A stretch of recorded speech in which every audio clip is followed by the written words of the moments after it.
जय हिंद दोस्तों। स्वागत है एक बार फिर से आप सभी का आपके यूट्यूब चैनल पे। लूसेंट की ये जो जीके की बुक है ना, इसको हम लोग कवर कर रहे हैं। आज 5वां दिन होने वाला है, यानी कि ये 5th लेक्चर है, जिसमें हम लोग शैव धर्म, वैष्णव धर्म, इस्लाम धर्म, ईसाई धर्म और पारसी धर्म को कवर करने वाले हैं। इस पहले जितने भी लूसेंट में टॉपिक हैं उसको हमने ऑलरेडी कवर कर लिया है। प्लेलिस्ट में जाइए और चेकआउट करिए और देखिए वीडियो को। ज़्यादा लेट ना करते हुए वीडियो को शुरू करते हैं।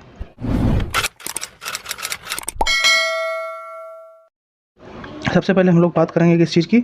हम लोग यहाँ शैव धर्म की बात करेंगे। शैव धर्म, ठीक है, जो शंकर जी से रिलेटेड है, उसकी बात कर लेते हैं। तो सबसे पहले यहाँ आप लोग इस चीज़ को एक बार ध्यान से देखिएगा, सुनते जाइए बस। आप लोग कुछ भी नहीं करना है आपको बस PDF भी मिल जाएगा टेलीग्राम पे। अगर PDF आपके पास नहीं मिल पा रहा है, अगर आपके पास पहले से ही आपके पास बुक इसकी है लूसेंट की, तो कोई दिक्कत नहीं, बस ध्यान से भी हाईलाइट करिएगा बाद में। पहले एक बार ध्यान से पूरा जितना है स्लाइड में है उसको देखिए, हम क्या क्या पढ़ रहे हैं, ठीक है। फिर आगे में बात करते हैं हम लोग, ठीक। तो जब यहाँ पर देखेंगे, भगवान शिव की पूजा करने वाले जो होते हैं उनको हम शैव या शिव से संबंधित जो धर्म है उसी को हम लोग शैव धर्म कहते हैं, ठीक है।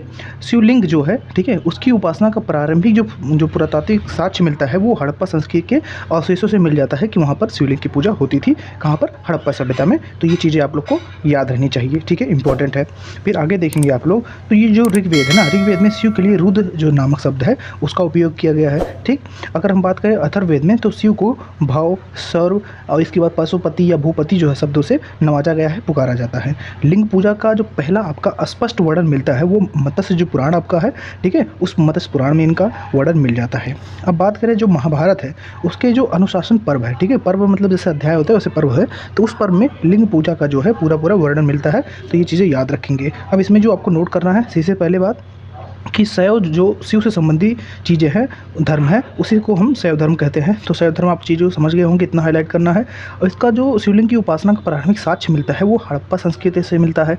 ये चीज़ें आपको पता होनी चाहिए। शिव के लिए जो रुद्र नामक शब्द उपयोग किया जाता है, और भव ये जो है भूपति तक जो शब्द है ये अथर्ववेद में मिलता है, ठीक है। ऋग्वेद में हम क्या करते हैं, रुद्र शब्द मिलता है, भव, सर्व, पशुपति और भूपति जो है ये शब्द आपको कहाँ मिल जाते हैं, ये सारे शब्द आपको अथर्ववेद में मिल जाते हैं।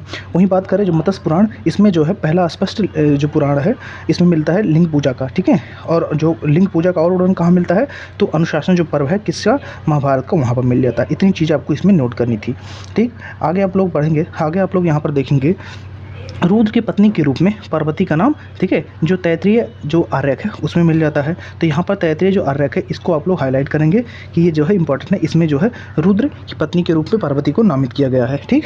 फिर आगे अगर आप लोग देखेंगे, शिव की पत्नी को सौम्य रूप यानी कि पद्मा, पार्वती, उमा, गौरी और भैरवी जो है शब्दों से पुकारा जाता है। तो ये भी शब्द आपके जो हैं आप याद रखेंगे, क्योंकि ये भी क्या है, इंपॉर्टेंट है, पूछा जा सकता है, ठीक।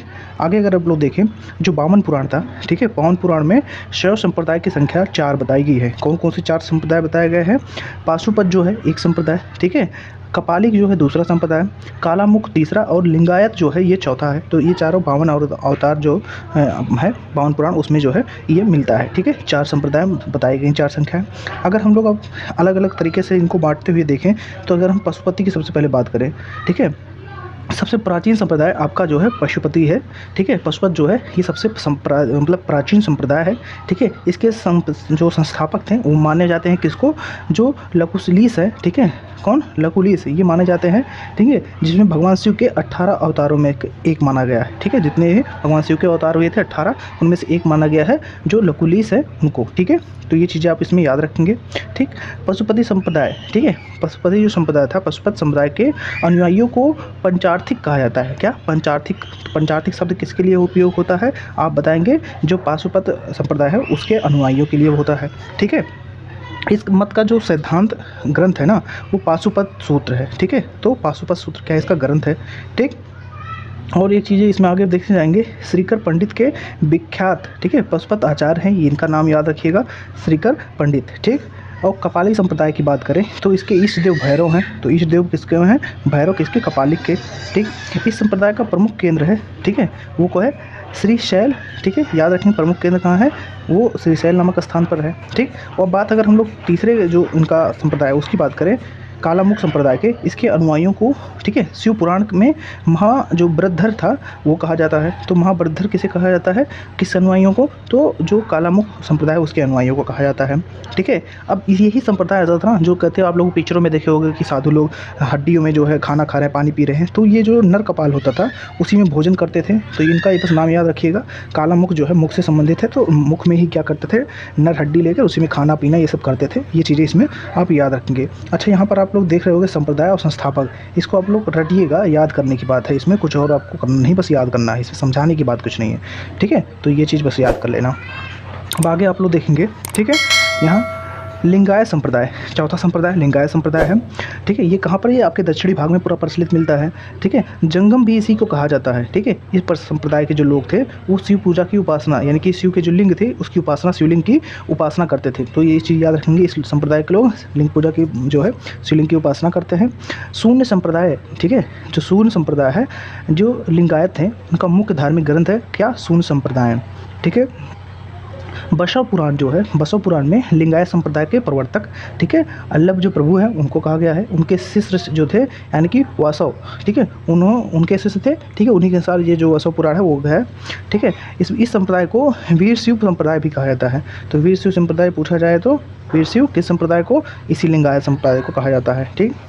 तो ये चीज़ें आप याद रखेंगे। ये नोट जो है इसमें इस चीज़ को ज़्यादा ध्यान देने की बात नहीं है, बस आप लोग बस अगर देखना चाहो तो इसको यहाँ पर ये चीज़ें एक बार पढ़ लो बस, ठीक है। बसाव का, ठीक है, बसाव उनका भतीजा चन्ना बसाव कर्नाटक के कलचुरी राज के दरबार में रहते थे, ठीक है, उनके राजाओं के, ठीक है। जैनों के साथ इनका कठिन संघर्ष था। इसके बाद उन्होंने अपने मत की स्थापना की। इन्होंने जाति प्रथा का बहुत ज़्यादा विरोध किया था, उपासना, प्रतिभूत, तीर्थ यात्रा, बलि जैसी जो प्रथाएं थी इनको अस्वीकार उन्होंने किया, और जो बाल विवाह था उसका भी विरोध किया। फिर विधवा विवाह थी, उसकी अनुमति इन्होंने दे दी थी, विधवा विवाह होना चाहिए, ठीक। इतनी चीज़ें आप लोग को समझ में आ गई होंगी। देखिए वीडियो को लाइक करते चलिएगा, ठीक है, क्योंकि बहुत ज़्यादा मेहनत लगता है ऐसे वीडियो को बनाने में, बहुत गर्मी में बनानी पड़ जाती है, ठीक। तो चलिए आगे देखिए आप लोग। 10वीं शताब्दी में, ठीक है, क्या होता है, नाथ संप्रदाय एक बहुत आपको प्रचलित होता है। तो नाथ संप्रदाय ये बहुत इंपॉर्टेंट है, ठीक है, इसके बारे में भी देखते रहिएगा। इसमें देखिए इस संप्रदाय का जो व्यापक प्रचार प्रसार था वो बाबा गोरखनाथ के समय में हुआ था। तो कौन, बाबा गोरखनाथ किस संप्रदाय से, नाथ संप्रदाय से। नाथ से गोरखनाथ समझ में पाओगे। इन्होंने जो वर्ण व्यवस्था थी, ब्राह्मणों का एकाधिकार था, इसके बारे में इन्होंने बहुत ज़्यादा विरोध किया था, इसकी आलोचना की थी, ठीक है। इनका जो सिद्धांत प्रतिपादक होता है उसे तंत्र कहा जाता था, ठीक है। ये चीज़ें याद रखेंगे। जो बिना भेदभाव के लोगों को इनकी आज़ादी थी कि इनके संप्रदाय में आके लोग रह सकते हैं, ठीक। और दक्षिण में जो शैव धर्म था ना, उसके समय में जो राजवंश थे जैसे चालुक्य, राष्ट्रकूट, पल्लव, चोल, ये सब लोग बहुत लोकप्रिय रहे थे, ठीक है। तो शैव धर्म इनके समय में भी बहुत प्रिय था, लोकप्रिय था, प्रचलित था। तो ये चीज़ें भी इंपॉर्टेंट है, आप लोग याद रखेंगे, ठीक है। तो यहाँ से चीज़ें इतनी संप्रम हो गई होंगी। आगे बढ़ते हैं। पल्लव काल में शैव का प्रचार प्रसार, ठीक है, नायनारों द्वारा किया गया था। पल्लव के समय, जो पल्लव थे उनके समय में नायनारों द्वारा उनका प्रचार प्रसार हुआ था, ये चीज़ याद रखेंगे। अब जो नायनार संत थे उनकी संख्या 63 जो है बताई गई है, जिसमें आप कुछ नाम ये दिए हुए हैं, ये नाम को जो है आपको याद नहीं रहना है, बस इतनी चीज़ें हैं आप याद रखेंगे। अब नोट में आप लोग यहाँ पर एक चीज़ देखेंगे, जो पशुपति मंदिर है, ठीक है, पशुपतिनाथ मंदिर है, उसके बारे में देखिए। ये नेपाल की राजधानी जो काठमांडू है वहाँ से 3 किलोमीटर उत्तर पश्चिम में, ठीक है, बागमती नदी किनारे देवपाटन में गांव में जो है स्थित है। एक क्या है, शिव मंदिर है, देख पा रहे हो, पशुपति उन्हीं को कहा जाता है, शिव जी को, उन्हीं का है।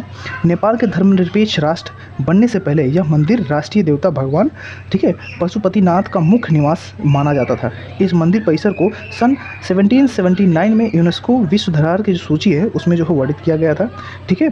मुख्य मंदिर का निर्माण, वास्तुकला जो थी वो नेपाली के पैगोडा शैली में हुई है। तो याद रखिएगा कि शैली में, पैगोडा शैली में इसका जो पशुपति मंदिर था इसका निर्माण हुआ है, ठीक। तो ये चीज़ें याद रखेंगे। आगे आप लोग देखेंगे येलोरा का जो प्रसिद्ध कैलाश मंदिर था, राष्ट्रकूट ने इसका निर्माण कराया था। अब चोल शासक जो राजराज थे प्रथम थे, उन्होंने क्या किया था, राजराजेश्वर जो ये मंदिर है उसका निर्माण कराया था, जिसी को हम लोग क्या करते हैं, बृहदेश्वर मंदिर के नाम से भी इसी को जानते हैं। अब कुषाण जो शासक थे उनकी मुद्रा पे शिव और नंदी दोनों की जो है प्रतिरूपी जो है अंकित की गई है साथ में। तो ये चीज़ें भी पूछी जा सकती हैं किन शासकों पे, कुषाण शासकों के मुद्राओं पे। तो ये भी इंपॉर्टेंट है, नोट रखेंगे आप लोग, ठीक है। अब आगे हम लोग जो वैष्णव धर्म है उसको देखने वाले हैं, तो पूरा जो है लास्ट तक आप लोग बने रहिएगा, ठीक। तो अब आगे आप लोग अब देखेंगे यहाँ पर जो वैष्णव धर्म था, ठीक है, उसके बारे में हम लोग पढ़ने वाले हैं, तो उसको भी लास्ट डिटेल से देखिएगा। इसमें क्या देखेंगे आप लोग, वैष्णव धर्म के विषय में प्रारंभिक जो जानकारी है वो कहाँ से, उपनिषदों से ये जानकारी आपको मिल जाती है, ठीक है। इसका विकास किस धर्म से माना जाता है, तो जो भागवत धर्म था वहाँ से जो है इसका पूरा माना जाता है विकास। तो उपनिषदों से जो है क्या मिलता है हमें, इसकी जानकारी, और भागवत धर्म से इसका विकास हुआ है, ठीक है। अब जो नारायण थे यानी कि विष्णु जी, नारायण के पूजक मूलतः जो है पंच जो रात्र था वो कहे जाते थे। तो पंचरात किसे कहते थे, नारायण के जो पूजक थे उनको कहा जाता था। वैष्णव धर्म के जो प्रवर्तक थे वो किसको माना जाता है, तो आप बताएंगे श्री कृष्ण को माना जाता है, ठीक है। वो किस कबीले से, विष्णु जो कबीला है उससे संबंध रखते थे, मथुरा इनका निवास स्थान हुआ करता था। तो ये चीज़ें आप याद रखेंगे। अब सर्वप्रथम देखेंगे कृष्ण का उल्लेख पूछिए कहाँ मिलता है, तो छंदोग जो उपनिषद है यहाँ मिलता है, देवकी के पुत्र के रूप में, ठीक है। और अंगिरस जो है, ठीक है, उनका शिष्य के रूप में इनका जो है वर्णन आपको मिल जाएगा, ठीक है। वासुदेव कृष्ण का सबसे प्रारंभिक जो अभिलेख कहीं मिला है जहाँ पर उनका नाम मेंशन है, तो बेसनगर जो स्तंभ है वहाँ पर मिल जाता है। तो ये पूछा जाए तो आप याद रखिएगा, बेसनगर में स्तंभ में क्या मिलता है, वासुदेव कृष्ण का प्रारंभिक अभिलेख उल्लेख मिल जाता है, ठीक है। अब विष्णु जो थे, ठीक है, उनके 10 अवतार जो है उसमें मत्स्य पुराण में मिलता है। आपको पता होना चाहिए कि उनके जो 10 हुए अवतार, ठीक है, उनका उल्लेख कहाँ मिलता है, मत्स्य पुराण में, ठीक। जैसे कि अगर अवतारों की बात करें तो आप देखेंगे मत्स्य, ठीक है, पहला, फिर आपका कूर्म जो हुआ था, फिर वराह अवतार नरसिंह, फिर वामन अवतार परशुराम, राम, बलराम, बुद्ध और कल्कि जो है ये 10 अवतार इनके हैं, ठीक है। गुप्त काल में विष्णु का जो है वराह अवतार सर्वाधिक प्रसिद्ध रहा था। किस काल में, गुप्त काल में, ठीक है। वराह अवतार रूप में जो पृथ्वी को सेव किए थे वराह बन के, वो वाला अवतार आप लोग को याद रखना है, ठीक है। सुअर, वराह मतलब सुअर जो होता है वो वाला। आगे देखिएगा, वैष्णव धर्म के ना, वैष्णव धर्म में ईश्वर को प्राप्त करने के लिए सर्वाधिक, ठीक है, महत्व अगर दिया गया है तो भक्ति को दिया गया है। तो ये चीज़ याद रखेंगे, ईश्वर को प्राप्त करने के लिए सर्वाधिक महत्व भक्ति को दिया गया है, ठीक है। सुदर्शन चक्र में छा दे लिया है, ये चीज़ें आपको पता होगी, तो ज़्यादा डिटेल में इसको नहीं जाने वाले हैं। अब यहाँ देखिए कुछ जो प्रमुख संप्रदाय दिए हैं उनके मत और उनके जो आचारों के नाम दिए गए हैं, तो ये आप याद रखेंगे, वैष्णव, फिर ब्रह्म, फिर रुद्र और जो है सनक संप्रदाय है, ठीक है।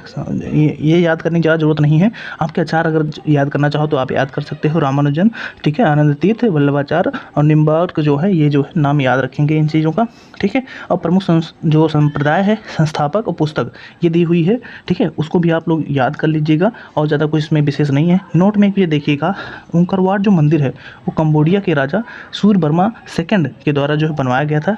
इस मंदिर में लगभग जो विष्णु जी है उनकी मूर्ति कितनी ऊंची है, 10.5 फीट यानी 10.5 जो है फीट ऊंची मूर्ति है, तो स्थापित की गई है, ये भी याद रखेंगे, कंबोडिया में है, ठीक है। तो ये इंपॉर्टेंट है बस, और ये चीज़ याद करने की बहुत ज़्यादा जरूरत नहीं पड़ जाएगी, ठीक है। हो सकता है कभी पूछा जाए तो इसमें से पूछा जा सकता है, ये जो 4 दिखा रहे हैं आप लोग को, और इसमें से ज़्यादा नहीं कहीं परीक्षाओं में पूछा गया है, तो उसमें टेंशन नहीं, बस एक बार पढ़ लेना आप लोग, क्या आएगा तो कर देना, ठीक है। आगे हम लोग बढ़ते हैं। आगे देखोगे आप लोग, आगे देखो तो इस्लाम जो धर्म है, ठीक है, अगर इसको थोड़ा सा अगर आप चाहो तो इसको हम लोग बड़ा कर लेते हैं, जिससे कि आपको और इसे क्लियर आपको हो जाए। हाँ, अब आप चीज़ को दिखाई पड़ रहा हो। तो इस्लाम धर्म की हम लोग बात करें तो संस्थापक की बात करते हैं तो हज़रत मोहम्मद साहब जो हैं इसके क्या हो जाते हैं, संस्थापक। तो हज़रत मोहम्मद साहब संस्थापक किसके हैं, इस्लाम धर्म के, ठीक है। उनके जन्म की बात करें, ठीक है, तो 570 जो ईस्वी है, ठीक है, 570 ईस्वी में मक्का के प्रमुख जो है कैरेस कबीले में हुआ था, ठीक है। कुरैश जो कबीला था उस कुरैश कबीले में इनका जन्म हुआ था 570। ये कबीला हुआ करता था जिसमें ये जन्म लिए थे। अब आपस में कबीले लड़ते झगड़ते रहते थे, तो उन कबीलों को जोड़ के ये धर्म इन्होंने बनाया था, इस्लाम धर्म। लेकिन बाद फिर में ये शिया सुन्नी में टूट जाते हैं, तो इनका कोई वही नहीं रह जाता है, जिसलिए इन्होंने इकट्ठा किया था, झगड़ा लड़ाई ना करें, एक साथ रहें, लेकिन इनके वो मंतव्य पूरे नहीं होते हैं। ये चीज़ें हम आज देख सकते हैं। आगे आप लोग देखेंगे, इसमें बात की जाती है उनके पिता अब्दुल्ला की और माता अमीना की, ठीक है। तो ये माता पिता थे, उनका पालन पोषण उनके चाचा के द्वारा जो है आप लोग यहाँ पर देख पाओगे, ठीक है। अबू जो तालिब थे उन्होंने किया था, तो उनका पालन पोषण आप लोग देख पाओगे, उनके द्वारा हुआ था, ठीक है। अब हज़रत मोहम्मद साहब ने 610 ईस्वी में मक्का के पास हीरा नामक जो स्थान है, ठीक है, वहाँ पर उन्होंने क्या किया था, अपने ज्ञान की प्राप्ति किया, ठीक। फिर इसके बाद 622, ठीक है, पैगंबर जो थे, ठीक है, मक्का के मदीना की यात्रा की, ठीक है, ठीक है। तो इस्लाम जगत में मुस्लिम संवत के नाम से ये दिन जाना जाता है, कब, 622 ठीक है, हिजरी संवत के नाम से। तो मुस्लिमों का जो संवत है, मुस्लिम संवत, वो कौन सा, हिजरी संवत है, ये याद रखेंगे। 25 वर्ष की अवस्था में इनकी शादी जो खदीजा है वो नामक एक विधवा स्त्री से हो जाता है। फातिमा उनकी पुत्री का नाम था, दामाद का नाम अली हुआ करता है, ये चीज़ याद रखेंगे। ठीक है, देवदूत जिब्रियल जो थे, ठीक है, पैगंबर मोहम्मद साहब को कुरान, ठीक है, जो अरबी भाषा में संप्रेषित किया गया था। कुरान इस्लाम धर्म का एक क्या है, पवित्र ग्रंथ है, ये याद रखिएगा। ठीक है, जानते होंगे मैक्सिमम लोग। ठीक है, 114 जो इसमें अध्याय है पूरे बटे हुए हैं, 6360 जो पद इसमें पूरा दिए हुए पद। ठीक है, तो ये चीज़ें याद रखेंगे, इंपॉर्टेंट है। जो आपके मोहम्मद साहब की शिक्षाएँ थी ना, कुरान की शिक्षाओं का उपदेश दिया है। ठीक है, कुरान की शिक्षाओं का पूरा उपदेश जो है इन्होंने दिया, मोहम्मद साहब पैगंबर ने। इनकी मृत्यु 632 ईस्वी में हो जाती है। ठीक है, इन्हें कहाँ, मदीना में दफना दिया जाता है। तो ये चीज़ याद रखेंगे, कहाँ पर, मदीना में दफनाया जाता है। मृत्यु के बाद इस्लाम जो है शिया और सुन्नी दो पंथों में विभाजित हो जाता है, आप लोग को पता होगा। अब सुन्नी जो थे उन्हें कहते हैं जो सुन्ना में विश्वास करते हैं। सुन्ना पैगंबर मोहम्मद साहब के कथनों तथा कार्यों का विवरण है। ठीक है, सुन्ना क्या चीज़ है, ये सुन्नी कहलाते हैं, सुन्ना को मानने वाले। और सुन्ना वो चीज़ है जो मोहम्मद पैगंबर जो कह के गए हैं, उनके जो कार्य थे उसका जो है वो लोग मानता रखते हैं, उसके पद चिन्हों पर चलते हैं। ठीक है, अब वहीं हम शिया की जब बात करेंगे, ठीक है, यहाँ पर आप देखेंगे जो शिया है, शिया अली की शिक्षाओं को विश्वास करते हैं, अली उनके जो दामाद थे उनकी शिक्षाओं पर विश्वास करते हैं। अब जो मोहम्मद साहब का न्याय संगत जो उत्तराधिकारी है वो अली मोहम्मद साहब के दामाद थे। ठीक है, ये चीज़ याद रखेंगे, अली क्या थे, मोहम्मद साहब के दामाद थे। अली की मृत्यु की बात करें तो अली की हत्या जो है 661 ईस्वी में कर दी गई थी। अली के पुत्र हुसैन की हत्या 680 ईस्वी में करबला नामक स्थान पर कर दी गई थी। ये चीज़ें याद रखेंगे, करबला इराक में पड़ जाता है। दोनों के हत्या ने जो शिया को निश्चित मत के रूप प्रदान कर दिए थे। ठीक है, अब जो खलीफा थे, खलीफा शब्द आप देखोगे तो जो मोहम्मद साहब थे उनके जो उत्तराधिकारी होते थे उन्हें खलीफा कहा जाता था। इस्लाम जगत में खलीफा का पद 1924 तक रहा था, इसके बाद ख़त्म कर दिया गया था। ठीक है, 1924 में जो मुस्तफ़ा कमाल पाशा ने क्या किया था, इस पद को समाप्त कर दिया था। ठीक है, 1924 में ये ख़त्म हो गया था, इससे पहले हुआ करता था। ठीक, ये चीज़ें आप लोग को याद रखनी है। इब्न इसाक ने सर्वप्रथम पैगंबर साहब का जीवन चरित्र लिखा। ठीक है, इब्न इसाक ने लिखा था मोहम्मद साहब पैगंबर के जन्मदिन पर जो है ईद ए मिलाद उन नबी पर्व मनाया जाता है। ईद ए मिलाद, तो ईद ए मिलाद उन नबी जो है ये पर्व मोहम्मद साहब के जन्मदिन पर मनाया जाता है। सर्वप्रथम जो इस्लाम का आगमन अरबों के जरिए हुआ था। ठीक है, सर्वप्रथम भारत में अगर बात करें तो इस्लाम का आगमन कैसे, अरबों के जरिए हुआ था 712 ईस्वी में। ठीक है, आपको जो पढ़ाया जाएगा मेडिवल हिस्ट्री, उसमें देखेंगे सिंध पर जीत लिया था अरबों ने। ठीक है, सबसे पहले भारत जो है कि इस्लाम इस भाग पे पूरा आया हुआ था। ठीक है, महत्वपूर्ण धर्म बना। ठीक है, ये चीज़ याद रखेंगे। अभी नोट देख लीजिए, नमाज के दौरान मुसलमान जो मुंह करके नमाज पढ़ते हैं ना, वो किस तरफ करते हैं, वो मुंह करके खड़े होते हैं किस तरफ, मक्का की तरफ। भारत में मक्का पश्चिम की ओर है, मक्का की ओर की दिशा जो है, ठीक है, किबला कहा जाता है। जो मक्का की ओर की जो दिशा है उसे क्या कहते हैं, किबला कहा जाता है। ठीक है, वो पश्चिम की ओर पड़ता है। ठीक, तो ये चीज़ें याद रखेंगे। आगे आप लोग देखें तो अब हम लोग ईसाई धर्म की बात करेंगे। ठीक है, ईसाई धर्म में अगर हम लोग देखें तो ये इंपॉर्टेंट धर्म आ जाएगा। जो हम लोग मुस्लिम के धर्म की बात पढ़ें, इसमें भी क्वेश्चन पूछा जाए तो ईसाई धर्म के संस्थापक ईसा मसीह थे। ठीक है, बाइबल इनका प्रमुख जो ग्रंथ है, इंपॉर्टेंट है। ठीक है, जेरूसलम जो था इसके निकट बैथलेहम जो था नामक स्थान पे इनका जन्म होता है। जीवन दिवस को क्रिसमस के रूप में मनाया जाता है, आप लोग को पता होगा। माता का नाम इनकी मेरी था, ईसा मसीह के। ठीक है, जोसेफ इनके पिता का नाम हुआ करता था। अपने जीवन के प्रथम 30 वर्ष तक इन्होंने बढ़ई के रूप में काम किया था। ठीक है, तो ये चीज़ याद रखेंगे। और किस जगह पे, नाजरेत जो जगह था इजराइल में, वहाँ पर इन्होंने अपना समय बिताया था। इनके दो एंड्रयूस और पीटर नाम के दो इनके शिष्य हुए थे। ठीक है, अब सूली पर इनको चढ़ा दिया गया था। ठीक है, तो वो कौन रोमन गवर्नर था, पोंटियस जो गवर्नर था, उन्होंने इसको क्या किया था, ईसा मसीह जी को सूली पर चढ़ा दिया था। तो ईसा मसीह को 33 ईस्वी में सूली पर चढ़ा दिया गया था। इन्हीं का जन्म 0 जो ईस्वी है उसको माना जाता है। तो 33 साल की उम्र में इन्हें फांसी पर चढ़ा दिया गया था। इनका जो सबसे पवित्र चिन्ह है क्रॉस है, आप लोग देखते होंगे ऐसे। ठीक है, तो ये चीज़ आप लोग को पता होगा, ये क्रॉस ऐसे होता है। ईश्वर जो है, मतलब ईसाई जो है त्रित्व में विश्वास रखते हैं। ईश्वर पिता, ईश्वर पुत्र और ईश्वर पवित्र आत्मा, इसमें जो है इन लोग का पूरा विश्वास है। तो ये चीज़ याद रखेंगे। अब यहाँ कुछ नोट में इंपॉर्टेंट देखेंगे, नोट से देखो क्वेश्चन पूछने की संभावना है क्योंकि इंपॉर्टेंट है। 12वीं शताब्दी में फ्रांस के आरंभिक भवनों की तुलना में अधिक ऊंचे और हल्के चर्चों के निर्माण प्रारंभ हुए थे। कब? 12वीं शताब्दी में। वास्तुकला की यह जो शैली है, गोथिक शैली है, गोवा में भी मिलते हैं, आप लोगों को पता होगा, ठीक है। ईसाई आए थे तो उन्होंने ये सब चीज़ें फैलाई थी। इस वास्तुकला जो शैली है, ठीक है, यह वास्तुकलात्मक जो शैली है, सर्वोच्च उदाहरण आपको पेरिस के जो नोट्रेडम है, ठीक है, नोट्रेडम है, वहाँ के चर्च में मिल जाता है, ठीक है। किस गोथिक शैली का बढ़िया उदाहरण मिल जाता है वहाँ पर, ठीक है। ये चीज़ें आप लोग को हो गई होंगी कंफर्म, कोई दिक्कत नहीं होगी। अब आगे आप लोग देखोगे नेक्स्ट यहाँ पर पारसी धर्म, ठीक। इस पारसी धर्म को, ईसाई धर्म आप लोगों ने देख लिया, अब पारसी धर्म को देखोगे तो पारसी धर्म में आप लोग देखोगे कि जो पारसी धर्म है, इसके धर्म के जो पैगंबर थे, ठीक है, किस जगह के थे, ईरान के थे, ठीक है। जरथुस्त्र जो थे ये इनके पैगंबर हुआ करते थे, ठीक। किसके? पारसी धर्म के। इनकी शिक्षाओं का जो संकलन है वो जिंदा अवेस्ता जो है, ठीक है, अवेस्ता नामक एक ग्रंथ है उसमें मिलता है, ठीक है। जो पारसियों का क्या है, धार्मिक ग्रंथ आपको है याद रखना है, ठीक है। इसमें शिक्षाओं का इनका संकलन है, ठीक है। अब इनकी जो मूल शिक्षाओं का सूत्र है ना, सद्विचार, सद्वचन, सद्कार, ये इनके जो है सूत्र है। इनके अनुयायी जो है ना, एक ईश्वर यानी कि अहूर को मानते हैं। अहूर एक देवता हुआ करते हैं इनके, जिनको मानते हैं ये लोग ईसाई पारसी के। तो अहूर जो है पारसी धर्म के देवता हुए करते हैं, एक ईश्वर, ठीक है। इनके अनुयायी जो होते हैं उन्होंने अग्नि पूजक कहा जाता है, क्योंकि वो अग्नि पूजा में विश्वास रखते हैं। तो आज की हमारी जो क्लास है यहीं पर हम लोग करते हैं ख़त्म, क्योंकि वीडियो हम लोगों ने अच्छा खासा लंबा कर लिया है और इंपॉर्टेंट जो टॉपिक थे खबर हो चुके हैं। हम नेक्स्ट मिलते हैं अगली वीडियो में, तब तक ले जाएं, जय भारत।